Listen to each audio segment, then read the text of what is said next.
Hey there, it's me Eden. Welcome to Crossdressing Adventure Stories. Today I'm going to share with you cross-dressing adventure story called Wife Hypnotized Husband to Wear Women's Dresses, Part 3, brought to you by Alana. So, if you're new to the channel, then please consider subscribing and be a part of our inclusive community. In the afternoon, Carl got a call from the vice president in charge of civil litigation. Carl, I need you in my office. There's a videotape of an accident I need you to look at. I need your opinion. Can't you just send it down here? What are you going to watch it on? There's got to be a VCR down here somewhere. There isn't. I checked. I promise we'll get a VCR and a monitor down on the first floor by tomorrow. Then why don't I watch it tomorrow? I need your opinion now, Carl. It'll just be you and me in my office. No embarrassment. What about all the people between here and there? Carl, the sooner you get up here, the sooner we can get it over with. So Carl agreed to come up. On the way to the elevator, he encountered two women who giggled at him with their hands covering their mouths. Then there was another woman who didn't bother to suppress her laughter. She laughed right out loud. Next he encountered a man. The bastard who had hiked up his skirt that first day. Carl just glared at him, daring him to make a move. Instead, the bastard just laughed and walked away. Carl didn't turn his back on him until he was at a safe distance. Then there was a woman who came up to him and said, "Debbie, I wanted to talk with you about." "Oh, you're not Debbie. I can never tell you girls apart." Then she laughed at her own joke and walked away. If she expected Carl to smile at this, she was disappointed. But at least he never encountered Debbie in the hallway. He pushed the button for the elevator. And when it arrived, the door opened and there was Debbie, coming up from the parking garage. He almost considered taking another elevator. But the sooner he got going, the sooner it would be over. So he went into the elevator and stood next to Debbie, and saw that she was going to the 7th floor, too. Great. The door closed. "This is really embarrassing," she said. "It's okay. Don't worry about it. Maybe no one will see us." The elevator stopped at the 3rd floor, and there were 3 women waiting to get on. It took a second for them to register what they were seeing, then they burst into laughter. "I think I've seen this one of the women said. The Patty Duke show, right? Will you two girls be wearing the same dresses every day from now on? They look like a before and after picture for a weight loss clinic that dabbles in sexual reassignment. I can't tell them apart. The only difference is that Debbie is a blonde, and Carl is a man who wears pantyhose and high heels and a dress. Other than that." "Are you getting on or not?" asked Debbie irritably. They got on. They were only going up 1 floor, so there was only time for one of them to say, "So, Debbie, what's it like to know you have the same taste in dresses as a man? Maybe you'll be able to borrow each other's clothes." "Probably not, though." They got off the elevator at the 4th floor. Debbie said, "This is my favorite dress. I can never wear it to work again." "Debbie, I promise I'll never again wear this dress to work." "Fine, but if I ever wore this dress in here again, everyone would say I'm dressing like a man. It might make you feel a little bit better if you compare your situation to mine." Debbie looked down. "Sorry. I guess there's a tendency for women like me who like wearing dresses to think that a man would start to like wearing a dress too, if he ever tried it. But I guess, intellectually I know that that's not true. I'm sure you hate wearing dresses, Carl." It must be completely humiliating for a man to have to dress like a woman all the time. I'm really sorry this happened to you. Thank you, he said. So, what did you pay for yours? I don't know. My wife buys all my dresses. The elevator door opened at the 7th floor. They both got out, and they both saw that they were heading in the same direction. So Debbie decided to wait around for Carl to go ahead. After Carl concluded his meeting with the vice president in charge of civil litigation, he went back to his office. Everything proceeded well until about 4 in the afternoon, when a cataclysmic event happened to Carl in the men's room. His secretary Abigail saw him running past her desk as fast as he could go in his tight silk dress and high heels, his hand pressing against a spot just below his shoulder. Abigail was always required to address the former Marine not as Carl or a Mr. Stoner, but always as Sir. And there was a more recent requirement. Under no circumstances was she allowed to laugh at her boss. Abigail got a safety pin out of her purse and went in to help her boss. He was sitting at his desk, still holding the spot just below his shoulder. Everything okay, sir? Fine. Get out. Leave me alone. I brought a safety pin, sir. Why would I need a safety pin? Sir, it's pretty obvious what's happened. Carl let his hand fall to his lap. It rested there in the folds of his skirt. Leave the safety pin, he said. I'll take care of it. Let me help, sir. I'll do it myself. Sir, who's going to unzip your dress? I can unzip my own dress. You know that's not true, sir. He looked up at her with a forlorn expression on his face. This is so humiliating, he said. I don't want you to see me like this. I don't want you to see my bra. Sir, it's not as if I didn't know you were wearing a bra. There's nothing to be ashamed of. I'm wearing a bra, and I'm not ashamed. Abigail, I've never seen your bra, he said. I've never seen your slip. She was rather taken aback by this. Sir, I hope you're not suggesting I should take off my dress to make you feel better about taking off yours. I'm willing to help in any reasonable way, but that's asking too much, sir. I know you're wearing a bra as well, but that doesn't mean I should get to see it. Anyway, you need to wear a bra. Well, sir, because of your unfortunate difficulty, you need to wear a bra, too, sir. Abigail, if one more woman says it's no big deal that I have to wear a bra, or a dress, or a slip because she wears one, I swear I'm gonna strangle her. I realize it's difficult for you, sir. But you'd better let me help you. He looked down at his dress. This is a brand new bra, he said. How could this happen? It's happened to me, sir. Sometimes one of the straps is a little warped. You learn to check for that before you put on your bra, sir. He looked up at her, sadly. I just don't want you to treat me like a woman, he said. I'm not a woman. Sir, I'm not under the impression that there's more than one woman in this room.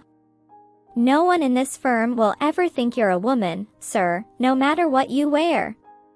We're not both women, sir.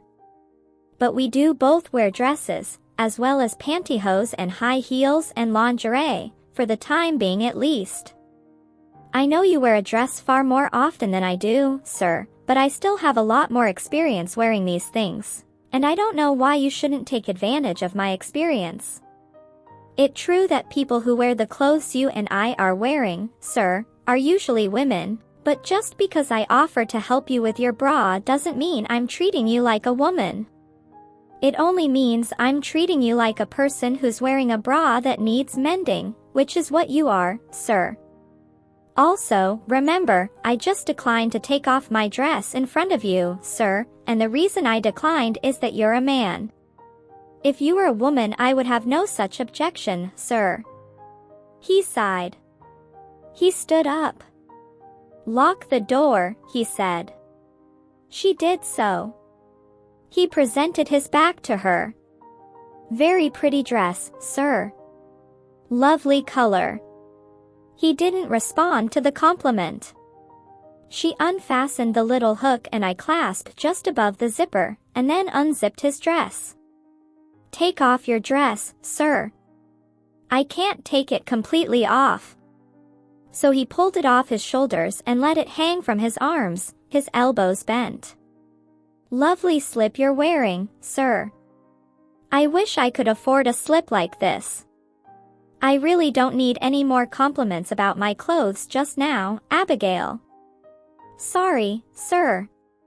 But you do have to wear a dress, and a slip, and a bra and so forth, so it's nice that your wife took the time to buy you some attractive dresses and lingerie. Yeah, she's a real sweetheart. She slid one of the straps of his slip to one side and let it fall off his shoulder, then brought together the two ends of his bra strap and attached them with the safety pin, being careful not to let the pin stick to her boss. All done.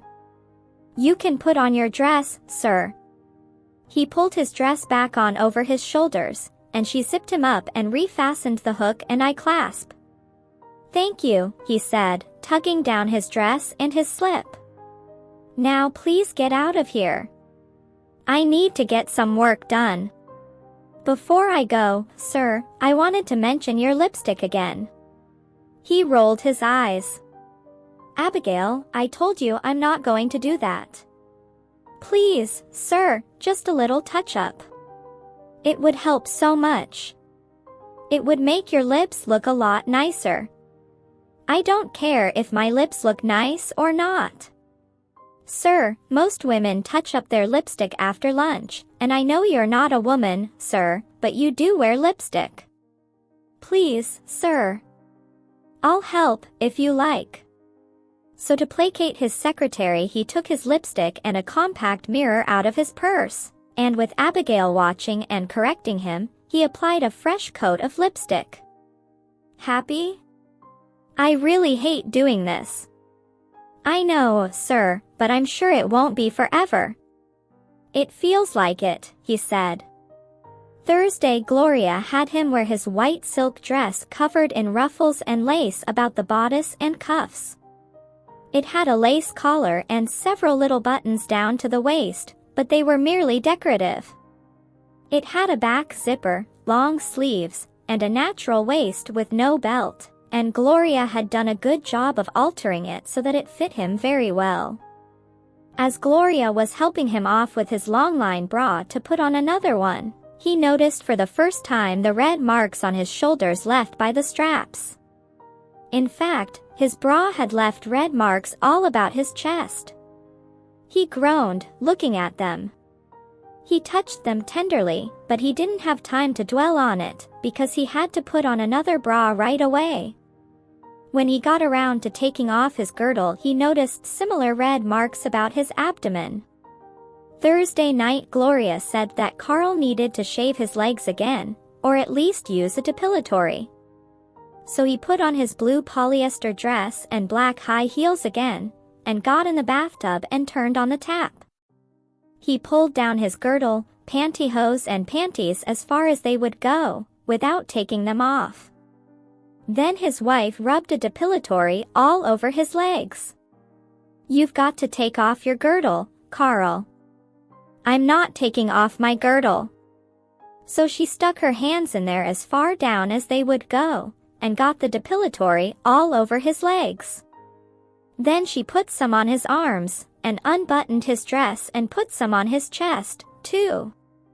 When she was done, he was smooth and clean all over his arms and legs and chest, and they had managed to do it all without causing any of those terrible stomach cramps. They did this every 4 days afterwards. Friday evening he was sitting around after dinner in his blue velvet mini dress, dark hose and black pumps, reading the paper. His wife said, "Good news. Margaret confirmed for tomorrow." "Who?" "Margaret, from down the block. She'll be here tomorrow." "Oh, I don't know if I told you. A lot of the girls from the neighborhood are coming over tomorrow night. We're having a little fashion show." He put down his paper and stood up. "Where am I supposed to be while all this is happening?" "Oh, you'll be right here. Who do you think is the star of our fashion show?" "Excuse me? Now this is what I want you to do, honey. When you come out of the bedroom, I want you to stop right here, turn, smile at the audience, then curtsy. Then I want you to sit down over here. Hold it. Are you telling me that women from the neighborhood are coming here tomorrow night, and they know that I wear dresses? How did they find out?" "I told them you wear dresses." Carl groaned. "Why did you have to tell them that?" "Why not? Is it a big secret?" "Of course it's a big secret. Why would I want anyone to know I have to wear dresses and pantyhose and high heels 24 hours a day? Didn't you see me covering myself up in the blanket every time we went out to the car? And you didn't think they'd be asking me about that?" "I told them, and they want to see you in all your pretty dresses, Carl. So we're having a little fashion show." "No. Please, no. What about all the guys? What will they think?" "The guys aren't coming. They don't seem to like dresses as much as you do, Carl. But we're taking plenty of photos, and all the girls will get to have a souvenir photo to show their hubbies. Just in case the guys don't believe them."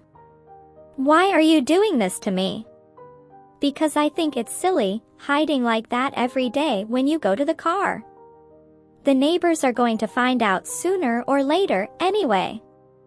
Might as well do it this way, and have some fun with it. Besides, the lawn needs mowing and I'm not doing it, and you'll never get it done if you hide indoors all weekend. You're crazy if you think I'm prancing around here like a little girl in all my dresses. You won't be our model?" "Of course not." "Okay, I'll just have to expand the guest list a bit. I'm sure your Marine Corps buddies are free on Saturday. I think I'll start with Benny." "You wouldn't. Try me." Carl looked down at himself in his tight-fitting blue velvet dress. "Why would you make me do a thing like this?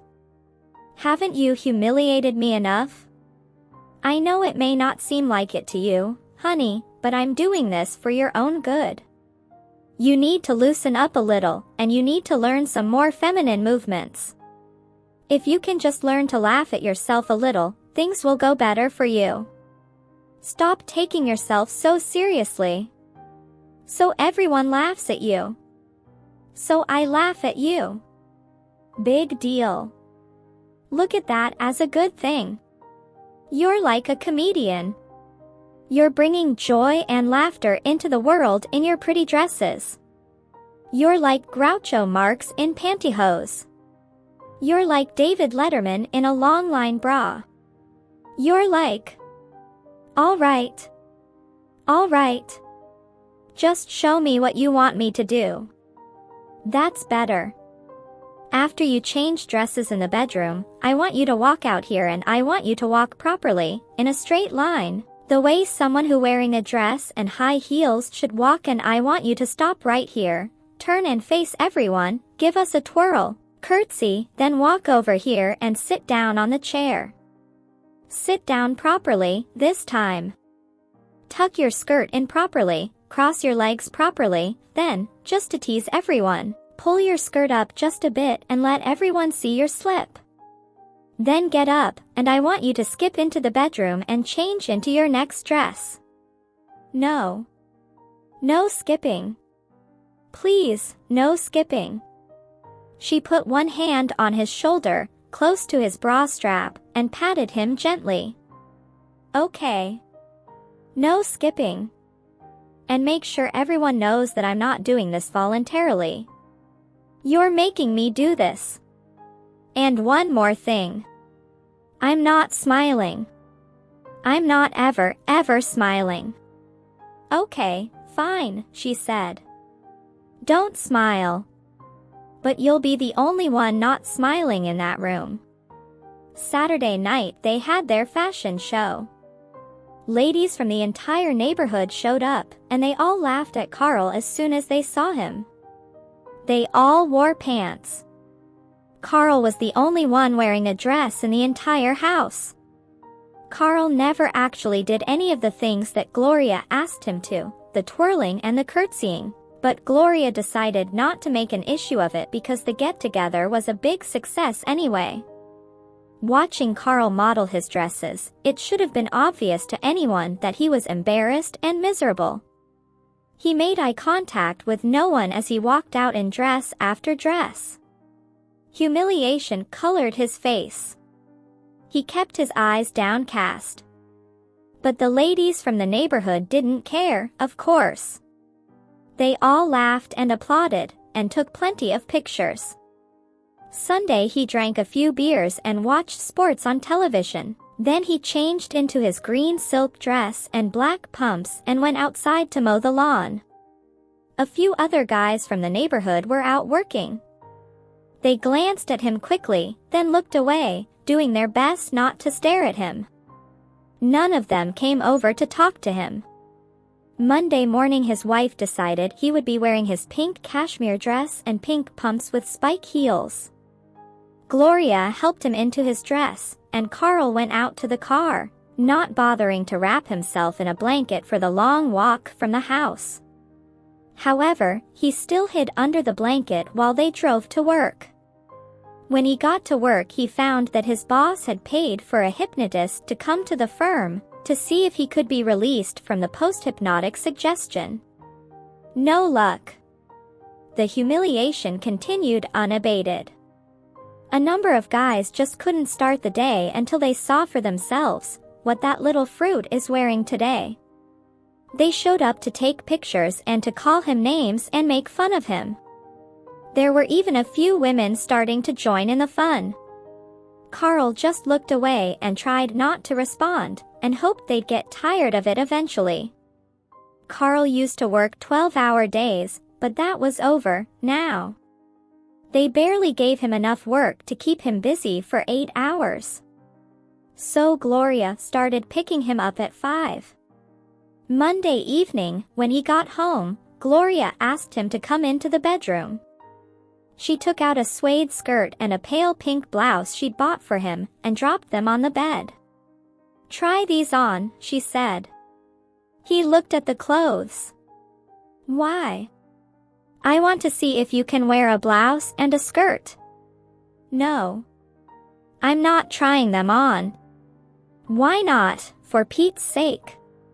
"Because it's not a dress. I learned my lesson when I tried on that nightgown. You know as well as I do that I have to wear a dress, and if I try these on I'm just going to be in pain again. And if I'm not in pain, then what have I gained? I can wear a blouse and skirt to work. Big deal. How is that any better than wearing a dress? I'm tired of you running experiments on me like I'm a lab rat."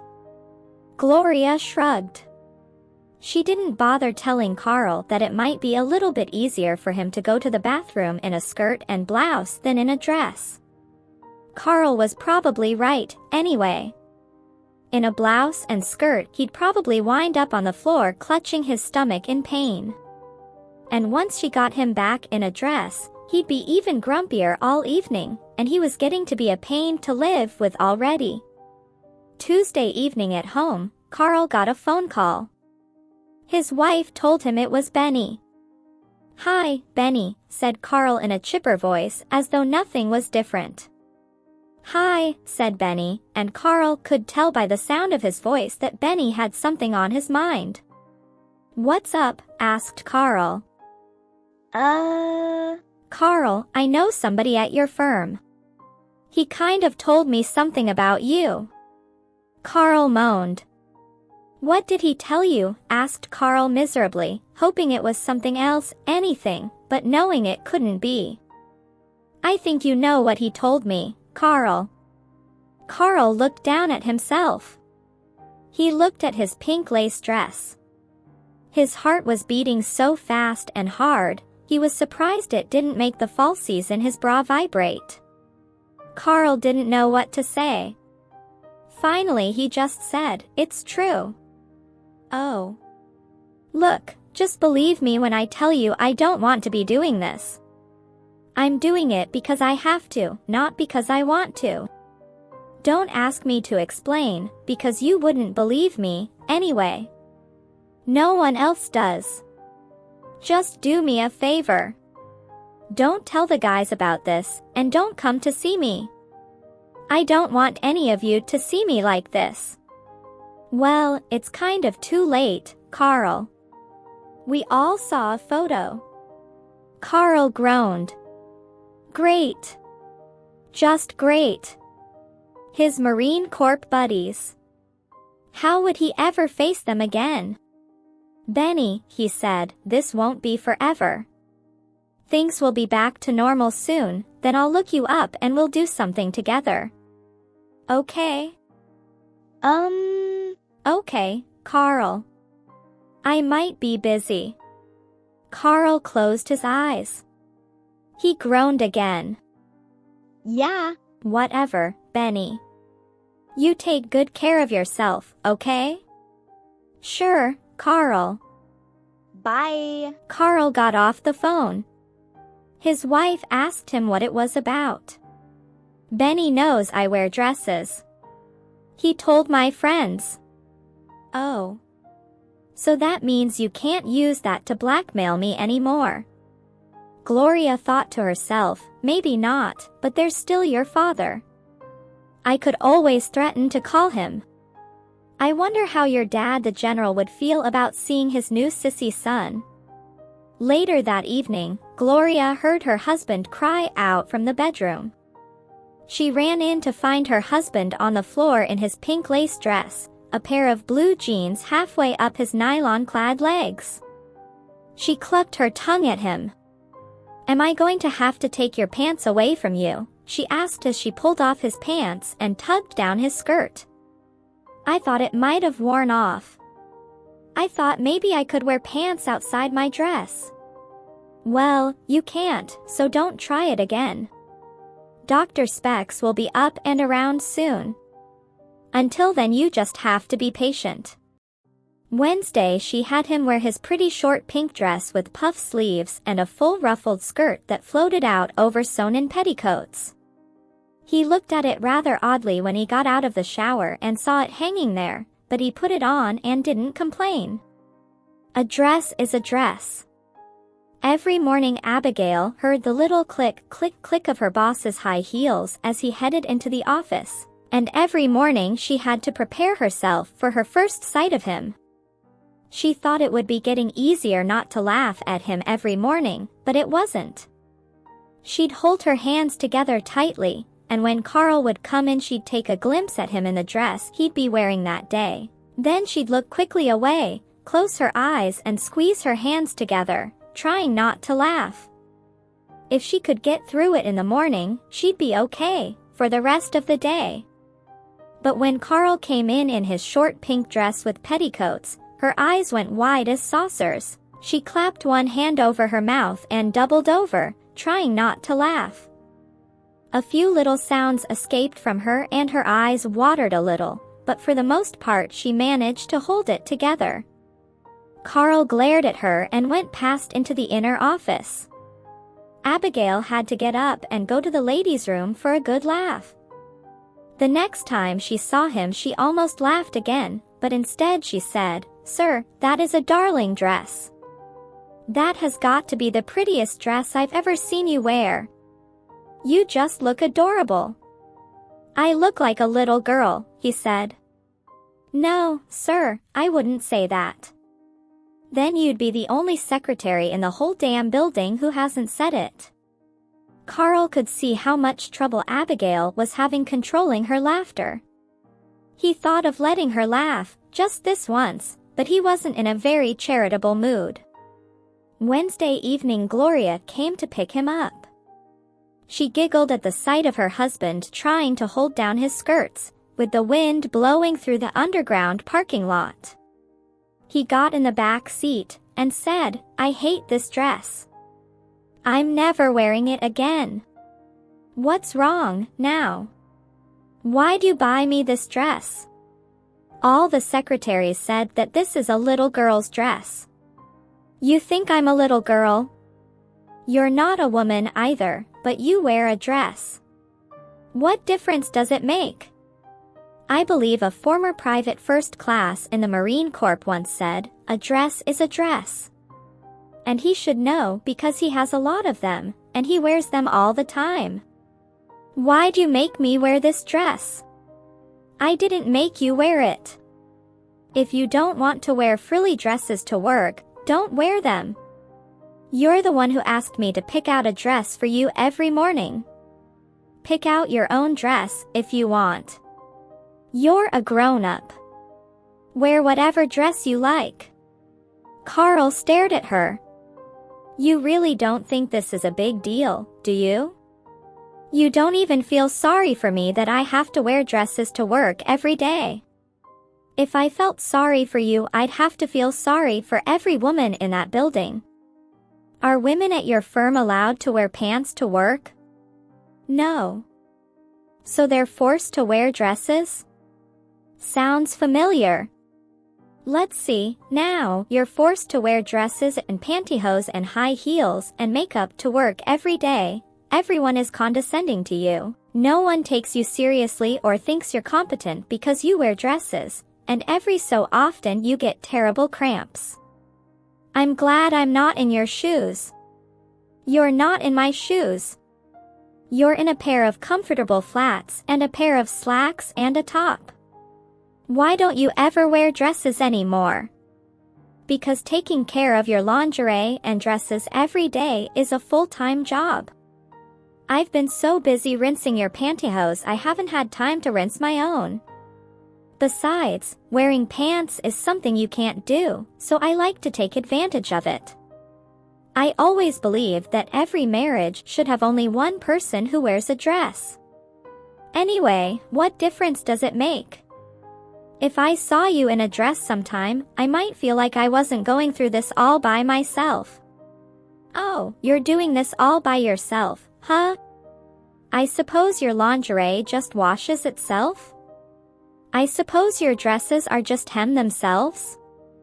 I suppose your bra just hooks itself up? I suppose your pretty dresses just dance themselves down to the dry cleaners themselves? Forget it. Just drive," he said, and got under the blanket. He didn't bother to tell his wife about the fire alarm. He didn't believe that there was any dress he could wear that would be more humiliating than any of his other dresses, so he was surprised at the reaction to his short, pink dress. Women were laughing at him who had never laughed at him before. And then someone decided Carl's dress was just so cute that it just had to be seen by the entire building. Someone pulled the fire alarm, and everyone had to go outside. It was a windy day, and everyone got a big laugh out of Carl trying to hold his skirts down, his lacy petticoats showing. That evening at dinner, Gloria ate her steak and looked at her husband. Finally, about halfway through dinner, she burst out laughing. That's all for now. See you in the next video. Till then, take care. Oh yes, please like and subscribe to my channel. And also share your feedback, it really means a lot to me.